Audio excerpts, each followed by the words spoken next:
Today we rarely hear about tariff policies, but during the 19th century it was one of the most common issues of economic policy and political debate. What is a tariff? A tariff is essentially a tax on imported goods and products coming into the United States. After the Revolution, the federal government needed to find a way to generate revenue to pay for itself and its services. There were no taxes to speak of after the Revolution, and so tariffs became a primary source of revenue.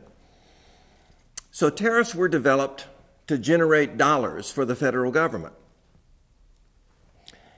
At the same time, tariffs were desired by many manufacturers, American owners of companies, because they felt the need, they needed a way to compete with British manufacturers that had already been in existence for a generation. So in the early 19th century, the manufacturing owners in New England and New York especially clamored for tariffs to protect them from foreign competition.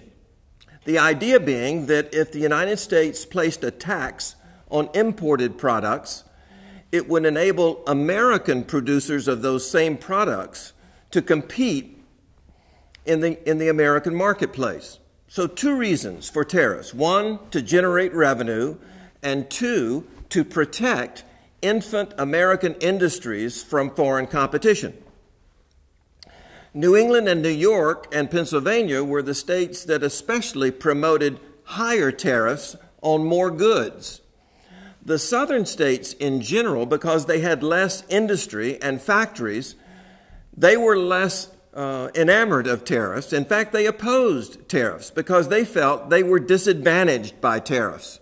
The reason was that when you place a tariff on foreign goods, it makes the cost of those foreign goods greater because the foreign manufacturers have to increase their prices in order to be able to pay the tax, the tariff, to the United States government.